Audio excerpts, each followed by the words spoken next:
WCBI News at 5 starts now.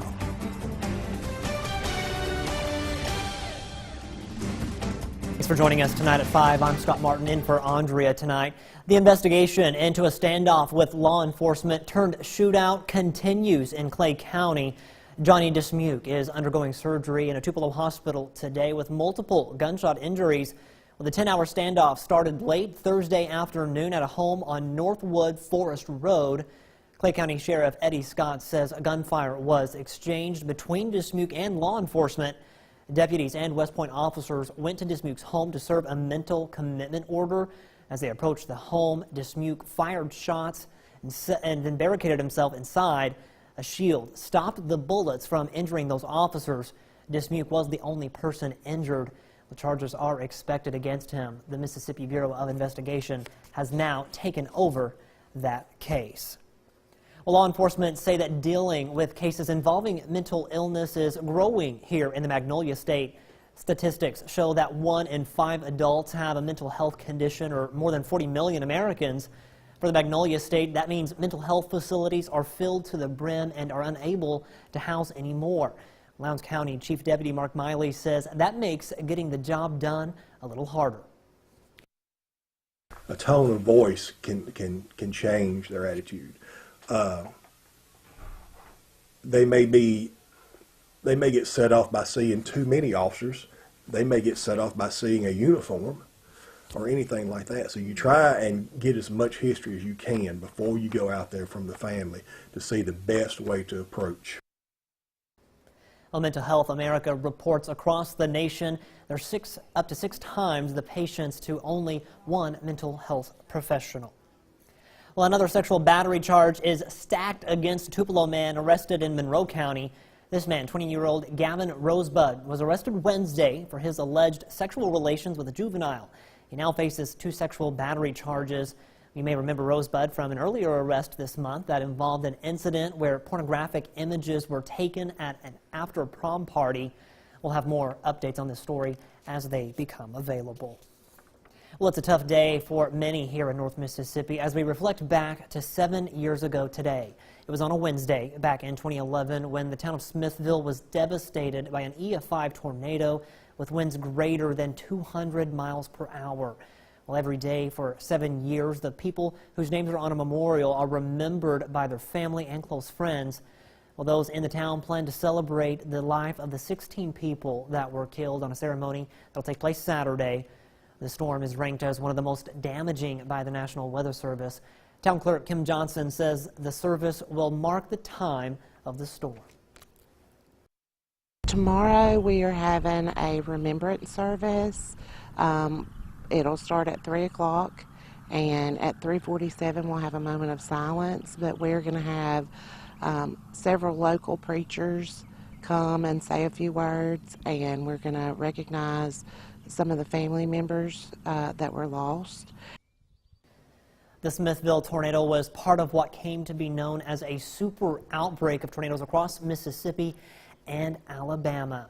Well, time now to get a first look at our forecast with Chief Meteorologist Keith Gibson. Keith, a lot different today, but you still kind of remember that day as well. Oh, a big violent outbreak of tornadoes here, April 27, 2011. These are the violent tornadoes across Mississippi and Alabama. Again, that first wave in the morning, the afternoon storms as well. That was at EF4 in Tuscaloosa. Nothing like that today, the exact opposite. As we check out our Alpha Insurance camera network here across the region, Columbus, Tupelo, Vernon at Durham's, and downtown Louisville, Mississippi right there. Things are looking great here across the region on our Friday. Temperatures in the low and mid 70s across the region. And for this evening, around 70 at 7 o'clock, falling to around 60 at 9, 58 at 11, lows tonight down to around 50. So pretty calm and pretty quiet for tonight and also for the entire weekend. The full forecast for that in just a few minutes. All right, thank you very much, Keith. Well, at the state capitol, Governor Phil Bryant says a lottery could be in play if he calls a special session. Bryant says he wants House and Senate leaders to have an agreement on a long-term infrastructure funding plan before making the call. Bryant hopes that will be in place in the next couple of weeks. The 2-term Republican governor believes a lottery could provide $70 to $80 million of revenue to the state. With the challenges that we have ahead of us, particularly in infrastructure, but education and public safety, we need additional revenue, and I think this is one of the better ways to be able to seek it and make sure that we're not raising people's taxes. Bryant says the lottery revenue could be put in the general fund. Right now, $50 million in bonds are being used to help repair bridges he ordered closed by an emergency declaration. We've got a health alert for you tonight. 3 more states are now wrapped up in that E. coli outbreak connected to romaine lettuce. Health officials say that 98 cases have been reported across 22 states, most recently right here in Mississippi, Tennessee, and Wisconsin. So far, only 1 case has been reported in the Magnolia State. The Centers for Disease Control and Prevention points to E. coli bacteria latching on lettuce grown in Yuma, Arizona. CDC officials say this particular strain tends to cause more serious illnesses. Although no deaths have been reported, 46 people have been hospitalized, 10 of those with kidney failure. You're encouraged to stay away from romaine unless you're certain that it's not from that Yuma area. It's in our salads, it's in our sandwiches, it's in our smoothies, and as a result of that, it's everywhere. And the likelihood of people getting sick is even higher. Roughly 90% of the nation's winter romaine lettuce comes from the Yuma region. Residents in Tupelo had a safe, convenient way to dispose of prescription drugs today. The Tupelo Police Headquarters was the collection site for National Prescription Drug Take-Back Day. Residents were able to bring expired prescriptions, drop them off for safe disposal. The Drug Enforcement Administration organizes the Drug Take-Back Day to give Americans a safe way to get rid of unused or expired drugs. It also helps reduce the nation's opioid crisis. The Drug Take-Back Day is in its 9th year.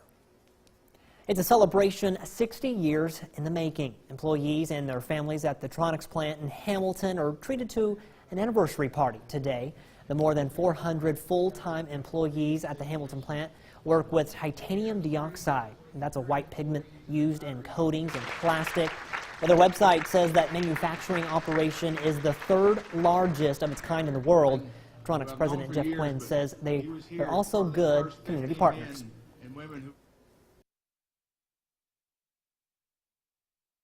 Over the 60 years, there's been over 6.5 million tons of TiO2 have been produced. That's over $20 billion of value in today's market, and that value has been reinvested back into the community. So we're glad to be a part of the community, and very proud that Tronox and the Hamilton plant are a great part of that community.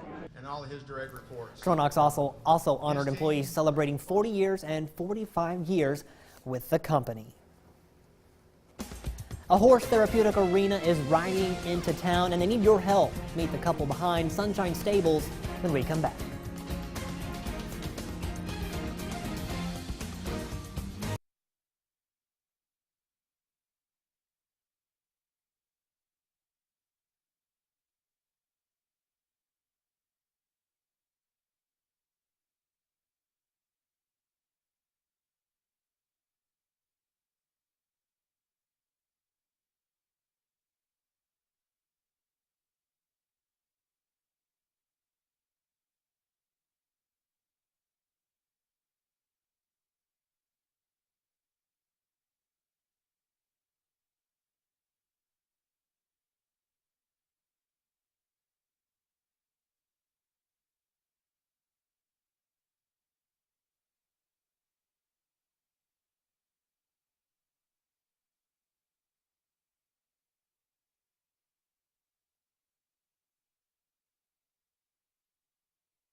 You're watching WCBI's News at 5. Welcome back, everyone. A project that's been years in the making, aiming to help kids and adults with disabilities, is becoming a reality.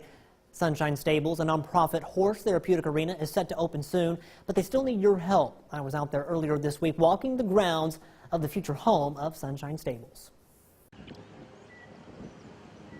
The wind in this field is whistling up a dream that Anna Brown has had since she was 15. Sunshine Stables will be a horse therapeutic arena designed to help those with disabilities. I love horses. I love what how they've impacted my life, and I want to share that with others. I want it to be a place where they belong, or something that they can feel like they're truly good at. Brown is a PATH certified horse therapeutic riding instructor. Her sidekick, Shug, fell in love with our cameras. Shug is just what you want in a therapy horse. He's curious, but he's not like too brave, but he's not too... Volunteering with therapeutic horses, Brown says she found her calling. Brown has worked with one student for 2 years who has a fluency disorder or stutters when speaking. But when he's on the horse, Brown says that changes. In some places where he needed to redirect his speech, and then when he's on the back of a horse doing an activity, he is seems to be more fluent and just seems to really enjoy his time here with the horses. The rhythm of the horse's steps, Brown says, mimics the rhythm of speech and the rhythm of how we walk. From a therapeutic standpoint, the horse's gait is as close to a human walking gait as anything else. In the coming months, these markers show where the arena is set to be built. But now they need your help. A GoFundMe page is set up to raise money to help buy panels for the arena. Brown says having this type of facility in the Golden Triangle will not only strengthen lives, but change them. We want people to leave here being illuminated and rejuvenated and ready to go tackle whatever task is in front of them. And a lot of those tasks are things that you and I won't ever have to face. And we want the clients, when they live here, to feel stronger and to feel excited. If you'd like to donate to help get that arena built, they have a GoFundMe page set up. We'll have that link over on our website at WCBI.com.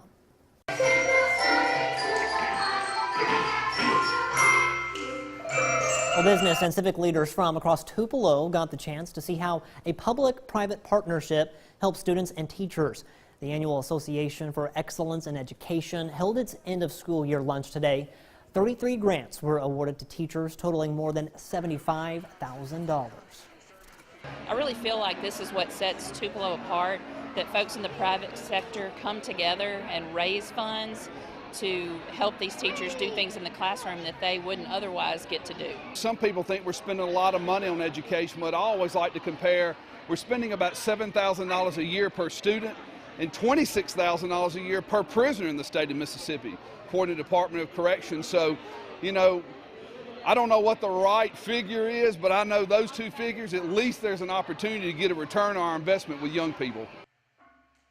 State Senator Chad McMahon was given the J.C. Whitehead Advocate for Education Award during today's lunch. What a great Friday we have going, a live look in downtown Columbus as we look ahead here. Sunny and pleasant for the weekend, even warmer next week. Spring has returned. No storms anytime soon. How about that? Your weekend forecast, the full forecast is next. Stay tuned.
Your first alert forecast with Chief Meteorologist Keith Gibson.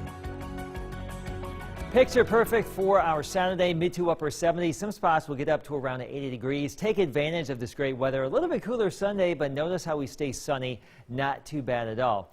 Let's go back to April 28, 2014. You remember that tornado outbreak across Mississippi and Alabama. We can't forget about the EF4 in Louisville, also the EF3 there in Tupelo. Wanted to say Tuscaloosa. That was 7 years ago today, but different scene in downtown Louisville right now. 516 Louisville, Mississippi, right there. If only we had that view with our camera network 4 years ago, we would have been able to see that monstrous tornado come on into town. But fortunately, we are not tracking any severe weather right now. Also in Tupelo right now, all quiet here across North Mississippi and a good chunk of the region too.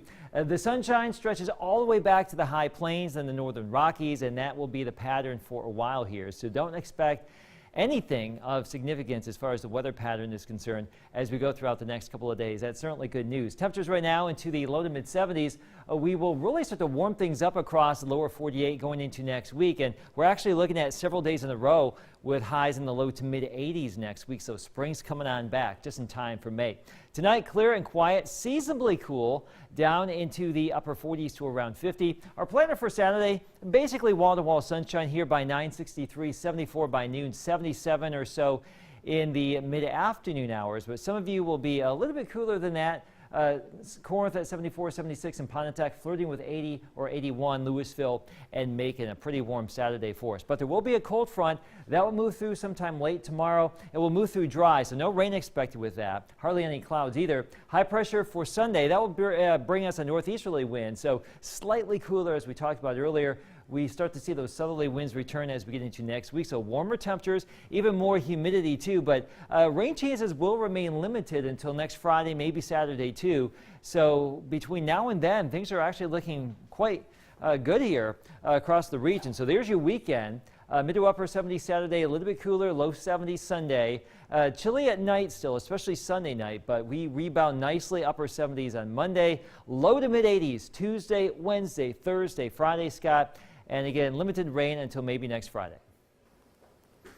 Well, coming up, signing day in our viewing area. We'll visit with athletes from South Pontotoc and Pontotoc next in sports.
Check, check, check, check, check.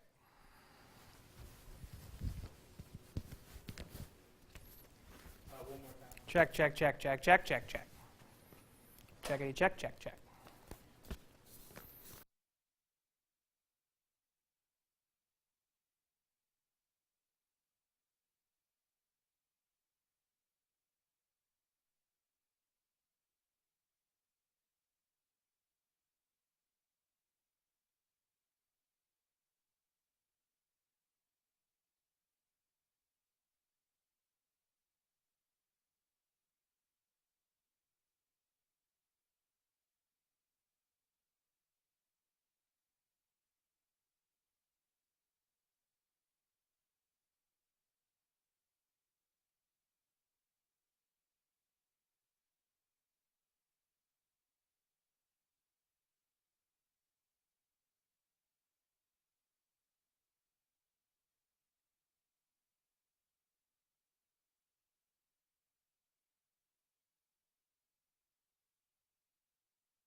here's WCBI Sports with Robbie Donahoe. Another Friday signing day from the viewing area. We made 2 stops up in Pontotoc County. We start things all off at South Pontotoc, as earlier today, 3 area signings made it official as they will sign on to the next level with ICC. Larson Lee signed to continue his golf career next season. Reese Duncan will continue his tennis career. And lastly, Alan Hall will sign to play baseball. All 3 going to Fulton to play at ICC. Larson Lee and Reese Duncan started playing golf and tennis their sophomore years at South Pontotoc. Alan Hall has been playing baseball all of his life. All 3 of them look forward to getting the opportunity to continue their journey with the collegiate level. I didn't really grow up playing tennis, but I've always wanted to play at the next level for any sport, so I'm glad to be able to be going to college to play a sport. I'm excited about going to play at the next level, and being able to go play close to home is going to be really great. The campus, I have some friends there, and Coach Simmons really stood out to me. He's a good guy, and just able to play golf. It's exciting. It's a really nice campus. It's close to home. They got a great baseball program, great athletics. At Pontotoc, senior Mary Kate Butler signed her letter of intent today to play softball at ICC. The dual-threat athlete has been a standout pitcher and infielder for the Lady Warriors during her time at Pontotoc. As a senior, Butler boasts a 1.73 ERA on the circle with 8 victories and 3 shutouts. Pontotoc will be in action tonight against New Hope in the 4A fast-pitch playoffs. Butler spoke of what stood out to her about choosing ICC as her next destination.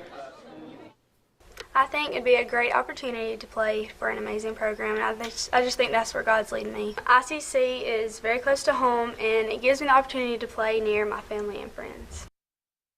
So congratulations to our area signings. That's it for sports. We'll have more news in the last look at the forecast when we return.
Well, time to announce another qualifier for Crank It Up Market Street. It's happening May 5th, just a little over a week away.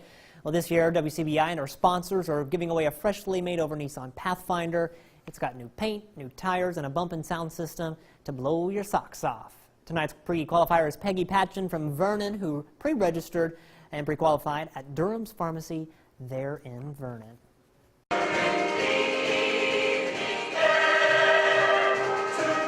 Happening this weekend, a popular musicals taking center stage at Tupelo's Lyric Theater. More than 50 cast and crew and orchestra members have been working on Hello, Dolly. Hello, Dolly runs Friday and Saturday evening along with a Saturday matinee. For more info, just check out our website, WCBI.com.